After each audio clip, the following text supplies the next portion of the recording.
ಅದಲ್ಲದೆ ನಾವು ಕೆಲವು targeted drink and drive operations ಮಾಡ್ತಾಯಿದ್ದೀವಿ. For example school vehicle drivers ಇರ್ಬೋದು, ಪ್ರೈವೇಟ್ ಬಸ್ ಡ್ರೈವರ್ಸ್ ಇರ್ಬೋದು, ವಾಟರ್ ಟ್ಯಾಂಕರ್ ಡ್ರೈವರ್ಸ್ ಇರ್ಬೋದು.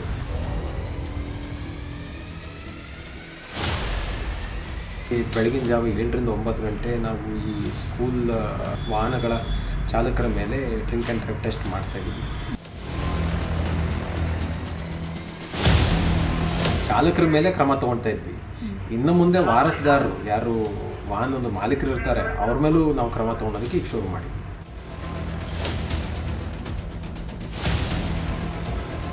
ಎಲ್ರಿಗೂ ನಮಸ್ಕಾರ. ನೀವು ನೋಡ್ತಾ ಇದ್ದೀರಾ ಸಂಜೆ ವಾಣಿ. ಇವತ್ತು ಬೆಂಗಳೂರಿನಲ್ಲಿ ಸಾಕಷ್ಟು ಕಿಕ್ಕಿರಿದಂತಹ ವಾತಾವರಣ. ಯಾಕಂತಂದರೆ ದಿನವಿಡೀ ನಾವು ನೋಡ್ತಾ ಇರ್ತೀವಿ ಟ್ರಾಫಿಕ್ ಜಾಮ್, ಸಿಕ್ಕಾಪಟ್ಟೆ ಕಿರಿಕಿರಿ ಅಂತ ಅನುಭವಿಸ್ತಾ ಇರ್ತೀವಿ. ಸೊ ಹಾಗೆ ಅದರ ಜೊತೆಗೆ ಡ್ರಿಂಕ್ ಆ್ಯಂಡ್ ಡ್ರೈವ್ಗಳು ಕೂಡ ಜಾಸ್ತಿ ಆಗಿರುವಂಥದ್ದು, ರ್ಯಾಶ್ ಡ್ರೈವಿಂಗ್ ಇರ್ಬೋದು, ಹೀಗೆ ಸಿಕ್ಕಾಪಟ್ಟೆ ಸಮಸ್ಯೆಗಳು ನಾವು ನೋಡ್ತಾನೆ ಇದ್ದೀವಿ. ಇವೆಲ್ಲದರ ಬಗ್ಗೆ ಕೆಲವೊಂದು ಮಾಹಿತಿಗಳನ್ನು ಕೇಳೋದಕ್ಕೆ ನಾವಿವತ್ತು ಹೆಚ್ಚುವರಿ ಪೊಲೀಸ್ ಆಯುಕ್ತರಾದಂತಹ ಅನುಚಿತ್ ಅವ್ರ ಜೊತೆ ಮಾತನಾಡೋಣ. ಅದರ ಬಗ್ಗೆ ಮಾಹಿತಿಯನ್ನು ಕೇಳೋಣ. ಸರ್ ನಮಸ್ತೆ ಸರ್. ಸರ್, ಇತ್ತೀಚಿನ ದಿನಗಳಲ್ಲಿ ಬೆಂಗಳೂರಲ್ಲಿ ಟ್ರಾಫಿಕ್ ಜಾಮ್ ಜಾಸ್ತಿ ಆಗ್ತಾ ಇದೆ, ಪ್ರತಿದಿನ ಕೂಡ ಜಾಸ್ತಿನೇ ಆಗ್ತಾ ಇದೆ. ಆ್ಯಂಡ್ ಮುಖ್ಯವಾಗಿ ಡ್ರಿಂಕ್ ಆ್ಯಂಡ್ ಡ್ರೈವ್ ಇರ್ಬೋದು, ಹಾಗೆ ರ್ಯಾಶ್ ಡ್ರೈವಿಂಗ್ ಇರ್ಬೋದು, ಇಂಥ ಹಾವಳಿ ಜಾಸ್ತಿ ಆಗಿರುವಂಥದ್ದು. ಸೊ ಇದರ ಬಗ್ಗೆ ನಿಮ್ಮ ಒಂದು ರಿಯಾಕ್ಷನ್ ಸರ್ ಮೊದಲನೇದಾಗಿ. ಬೆಂಗಳೂರು ನಗರದಲ್ಲಿ ಒಂದು ಜನಸಂಖ್ಯೆ ಹೆಚ್ಚಾಗ್ತಾ ಇದೆ. ಭಾಳಷ್ಟು ಜನ ಇಲ್ಲಿ ಮೈಗ್ರೇಟ್ ಆಗ್ತಾ ಇದ್ದಾರೆ ಮತ್ತು ವಾಹನ ಸಂಖ್ಯೆನೂ ಹೆಚ್ಚಾಗ್ತದೆ. ಹಾಗಾಗಿ ಅದೇ ರೀತಿ ನಮ್ಮ ಪಬ್ಲಿಕ್ ಟ್ರಾನ್ಸ್ಪೋರ್ಟ್ ಇನ್ಫ್ರಾಸ್ಟ್ರಕ್ಚರ್ ಏನಿದೆ ಅದು ಅನುಗುಣವಾಗಿ ಬೆಳೀತಾ ಇಲ್ಲ, ಆಗ್ತಾಯಿದೆ. ಬಟ್ ಅದರ ಒಂದು ವೇಗದಲ್ಲೇ ಆಗ್ತಾಯಿದೆ. ಸೊ ಹಾಗಾಗಿ ದಿನಕ್ಕೂ ಬೆಂಗಳೂರಿನಲ್ಲಿ ವಾಹನ ಸಂಖ್ಯೆ ಹೆಚ್ಚಾಗ್ತಾ ಇರೋದ್ರಿಂದ ಈ ಟ್ರಾಫಿಕ್ ಜಾಮ್ಗಳು ಹೆಚ್ಚಾಗ್ತಾ ಇದ್ದಾವೆ. ಅದರಲ್ಲಿ ಮುಖ್ಯವಾಗಿ ನಾವು ನೋಡಿದಂಗೆ ಈ ಪಾನಮತ್ತ ಚಾಲನೆ ಮತ್ತು ಎರಡನೇದು ಈ ಕೆಲವು 16ರಿಂದ 25 ವರ್ಷದಂಥ ಯುವಕರು ಈ ವೀಲಿಂಗ್ ಮಾಡೋದಾಗಲಿ ಡ್ರ್ಯಾಗ್ ರೇಸಿಂಗ್ ಮಾಡೋದಲ್ಲಿ ಕಂಡುಬರ್ತಾರೆ.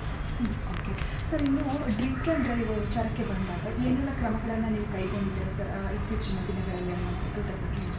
ಸೊ ನಾವು ಪ್ರತಿ ರಾತ್ರಿ ಯಾರು ನಮ್ಮ ಇನ್ಸ್ಪೆಕ್ಟ್ರು ನೈಟ್ ರೌಂಡ್ಸ್ ಇರ್ತಾರೆ, ಒಂದು ನಿರ್ದಿಷ್ಟವಾದ ಸ್ಥಳದಲ್ಲಿ ಅವರು ಡ್ರಿಂಕ್ ಆ್ಯಂಡ್ ಡ್ರೈವ್ ಚೆಕ್ಕಿಂಗ್ ಮಾಡ್ತಾರೆ. ಅದಲ್ಲದೆ ನಾವು ಕೆಲವು targeted drink and drive operations ಮಾಡ್ತಾಯಿದ್ದೀವಿ. For example school vehicle drivers ಇರ್ಬೋದು, ಪ್ರೈವೇಟ್ ಬಸ್ ಡ್ರೈವರ್ಸ್ ಇರ್ಬೋದು, ವಾಟರ್ ಟ್ಯಾಂಕರ್ ಡ್ರೈವರ್ಸ್ ಇರ್ಬೋದು, ಗಾರ್ಬೇಜ್ ಟ್ರಕ್ ಡ್ರೈವರ್ಸ್ ಇರ್ಬೋದು. ಎಲ್ಲಿ ನಮಗೆ ಆಕ್ಸಿಡೆಂಟನ್ನು ಈ ಪಾನಮತ್ತ ಚಾಲನೆಯಿಂದ ಆಗ್ತಾಯಿದೆ ಅದನ್ನು ವಿಶ್ಲೇಷಣೆ ಮಾಡಿದಾಗ ಕೆಲವು ಕ್ಲಾಸ್ ಆಫ್ ವೆಹಿಕಲ್ಸಿಂದ ಆಗ್ತಾಯಿದೆ. ನಾನೀಗ ಹೇಳಿದ್ನಲ್ಲ, ವಾಟರ್ ಟ್ಯಾಂಕರ್ಸ್ ಇರ್ಬೋದು, ಸ್ಕೂಲ್ ಡ್ರೈವರ್ಸ್ ಇರ್ಬೋದು, ಅಂಥ ಕಡೆ ನಾವು ಟಾರ್ಗೆಟೆಡ್ ಡ್ರಿಂಕ್ ಆ್ಯಂಡ್ ಡ್ರೈವ್ ಏನಂತಾರೆ ವಿಶೇಷ ಕಾರ್ಯಾಚರಣೆ ಮಾಡ್ತೇವೆ. ಓಕೆ, ಅಂದರೆ ಈಗ ಸ್ಕೂಲ್ ವ್ಯಾನ್ಗಳಲ್ಲಿ ಮಕ್ಕಳನ್ನು ತುಂಬಿಕೊಂಡು ಹೋಗ್ತಾರೆ, ಸಿಕ್ಕಾಪಟ್ಟೆ ಅಂದರೆ ಕೆಲವೊಬ್ಬರು ಕುಡಿದು ಬಿಟ್ಟು ಡ್ರೈವ್ ಮಾಡ್ತಾರೆ. ಸೊ ಇವ್ರಿಗೆ ಯಾವ ಥರ ಕ್ರಮಗಳನ್ನು ಕೈಗೊಂಡಿದ್ದೀರಾ ಅನ್ನೋದು ಸರ್? ಸೊ ನಾವು ರ್ಯಾಂಡಮ್ ಆಗಿ ಬೆಳಗಿನ ಜಾವ 7ರಿಂದ 9 ಗಂಟೆ ನಾವು ಈ ಸ್ಕೂಲ್ ವಾಹನಗಳ ಚಾಲಕರ ಮೇಲೆ ಡ್ರಿಂಕ್ ಆ್ಯಂಡ್ ಡ್ರೈವ್ ಟೆಸ್ಟ್ ಮಾಡ್ತಾಯಿದ್ದೀವಿ. ಆ ಸಮಯದಲ್ಲಿ ನಮಗೆ ಈಗ ಮೊನ್ನೆ ಮಾಡಿದ ಸಮಯದಲ್ಲಿ 3000 ವಾಹನದಲ್ಲಿ ಪರಿಶೀಲನೆ ಮಾಡಿದಾಗ 23 ಜನ ಪಾನಮತ್ತರಾಗಿರೋದು ಕಂಡು ಬಂದಿರ್ತಾರೆ. ಸೊ ಅಂಥವ್ರ ವಿರುದ್ಧ ನಾವು ಕಾನೂನಡಿ ಕ್ರಮ ಕೈಗೊಂಡು ಅದಲ್ಲದೆ ಈ ಅವರ ಪರವಾನಗಿಯನ್ನು ಅಮಾನತು ಮಾಡೋಕ್ಕೆ RTOಗೆ ಬರೆದಿದ್ದೀವಿ. ಪ್ಲಸ್ ಫಿಟ್ನೆಸ್ ಸರ್ಟಿಫಿಕೇಟ್ ಚೆಕ್ ಮಾಡಿದಾಗ 11 ವೆಹಿಕಲ್ಗೆ ಫಿಟ್ನೆಸ್ ಸರ್ಟಿಫಿಕೇಟ್ ಇರಲಿಲ್ಲ, ಅಂಥ ವಾಹನ ಜಪ್ತಿ ಮಾಡಿದ್ದೀವಿ ಮತ್ತು RTOಗೆ ಹ್ಯಾಂಡ್ ಓವರ್ ಮಾಡಿದ್ದೀವಿ. ಅದಲ್ಲದೆ ನಾವೀಗ ಜೂನಿಯರ್ ಜಸ್ಟಿಸ್ ಆ್ಯಕ್ಟಲ್ಲಿ ಅವ್ರ ಮೇಲೆ ಕ್ರಮ ತೊಗೊಳ್ಬೋದು, ಇನ್ನೂ ಕಠಿಣ ಕ್ರಮ ತೊಗೊಳ್ಬೋದು ಅಂತ ನೋಡ್ತಾ ಇದ್ವಿ.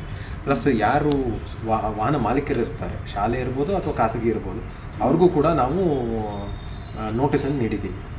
ಓಕೆ, ಇನ್ನು ಸರ್ ಬೆಳ್ಳಂಬೆಳಗ್ಗೆನೇ ಕೂಡ ಮಕ್ಕಳನ್ನು ಸ್ಕೂಲ್ಗೆ ಕರ್ಕೊಂಡು ಹೋಗುವಂಥ ವೆಹಿಕಲ್ಗಳು ಜಾಸ್ತಿ ಆಗ್ತವೆ. ಸಿಕ್ಕಾಪಟ್ಟೆ ತುಂಬ ರ್ಯಾಶಾಗಿ ಅವರು ಕೂಡ ಗಾಡಿಯನ್ನು ಓಡಿಸ್ತಾ ಇದ್ದಾರೆ. ಬೆಳಗ್ಗೆ ಇರ್ಬೋದು, ಮಧ್ಯಾಹ್ನವರೆಗೂ, ಸಂಜೆ ಹೊತ್ತಿರ್ಬೋದು.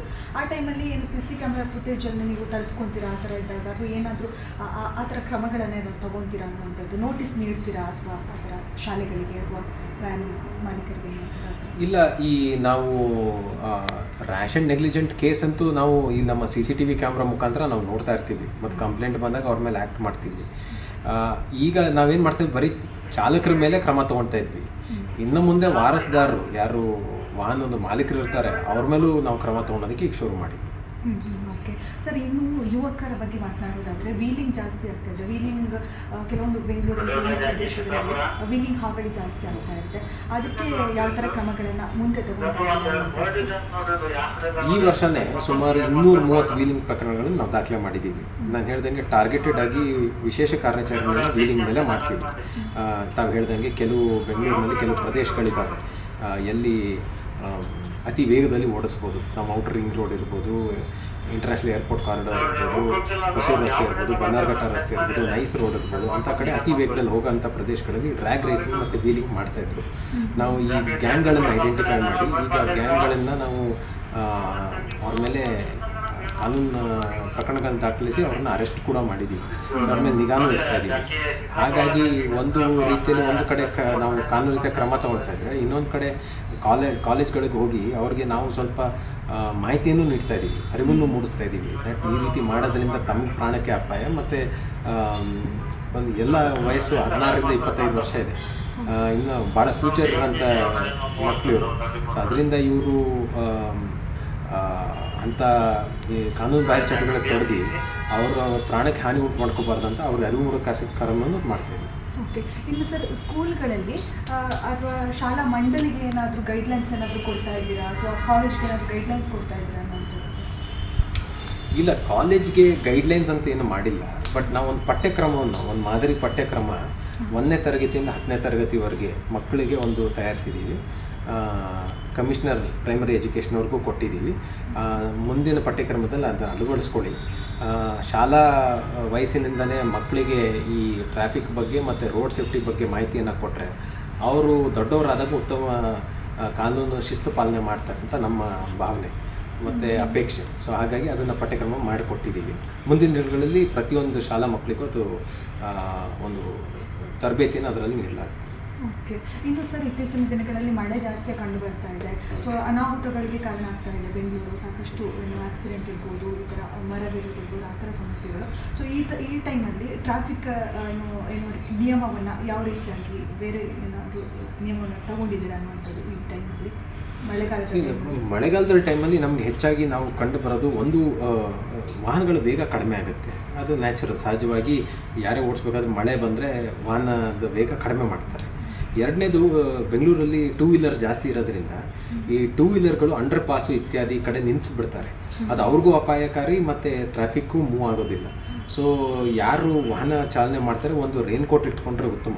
ಮತ್ತು ಅಂಡರ್ ಪಾಸು ಮತ್ತು ಫ್ಲೈಓವರ್ ಮೇಲೆ ಮತ್ತು ಅಥವಾ ಬಸ್ ಸ್ಟ್ಯಾಂಡಲ್ಲಿ ನಿಲ್ಲೋದು ಅವ್ರಿಗೆ ಅಪಾಯಕಾರಿ. ಸೊ ಹಾಗಾಗಿ ಎಲ್ಲರೂ ಒಂದು ಅರ್ಧ ಮಳೆ ನಿಂತ ಮೇಲೆ ಹೊರಡೋದು ಉತ್ತಮ ಅಂತ ನನ್ನ ಭಾವನೆ. ಅಂದರೆ ಮಳೆ ಬಂದಾಗ ಏನೂ ಮಾಡೋಕ್ಕಾಗೋದಿಲ್ಲ, ಇದು ಸೈಡಿಗೆ ನಿಲ್ಲಬೇಕಾಗುತ್ತೆ. ಬಟ್ ಅದು ಕೂಡ ಟ್ರಾಫಿಕ್ ಅಡಚಣೆ ಆಗದೆ ಇರೋಂಗೆ ನಿಂತ್ಕೊಂಡ್ರೆ ಒಳ್ಳೆಯದು. ಸೊ ಒಂದು ರೈನ್ ಕೋಟು ಅಥವಾ ಇದಿದ್ದರೆ ಅನುಕೂಲ ಆಗುತ್ತೆ. ಭಾಳಷ್ಟು ಜನ ರೈನ್ ಕೋಟ್ ತೊಗೊಂಡು ಹೋಗೋದಿಲ್ಲ,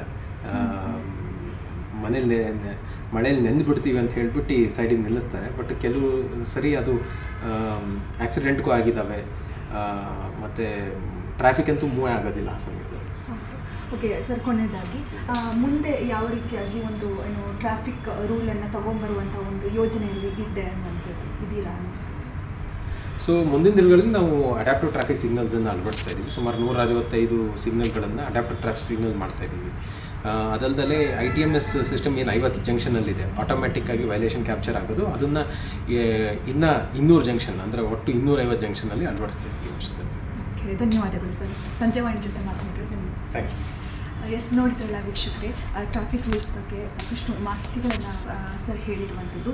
ಸೊ ಮುಂದಿನ ದಿನಗಳಲ್ಲಿ ಹೊಸ ರೀತಿಯಾದಂತಹ ನಿಯಮಗಳು ಟ್ರಾಫಿಕ್ಕಿಗೆ ಸಂಬಂಧಪಟ್ಟ ಹಾಗೆ ನೀವು ಗಮನಿಸ್ಬೋದು, ನೋಡ್ಬೋದು. ಹಾಗೆ ವೀಲಿಂಗ್ ಇರ್ಬೋದು ಅಥವಾ ಕೆಲವೊಂದು ವಿಚಾರಗಳ ಬಗ್ಗೆ ನಿಮಗೆ ಮಾಹಿತಿಯನ್ನು ನೀಡಿದರು. ಇವೆಲ್ಲ ಕೂಡ ಅಂದರೆ ಸ್ಟೂಡೆಂಟ್ಸ್ಗಳಿಗೆ ಮಾಹಿತಿಯನ್ನು, ಅರಿವನ್ನು ಮೂಡಿಸುವಂತಹ ಒಂದು ಕರ್ತವ್ಯ ನಾವು ಮಾಡ್ತಾ ಇದ್ದೀವಿ ಮುಂದಿನ ದಿನಗಳಲ್ಲಿ ಅನ್ನುವಂಥ ವಿಚಾರಗಳನ್ನು ಹೇಳಿದರು. ಸೊ ಇದಾಗಿತ್ತು ಇವತ್ತಿನ ವಿಶೇಷ. ನೋಡ್ತಾ ಇರಿ ಸಂಜೆವಾಣಿ.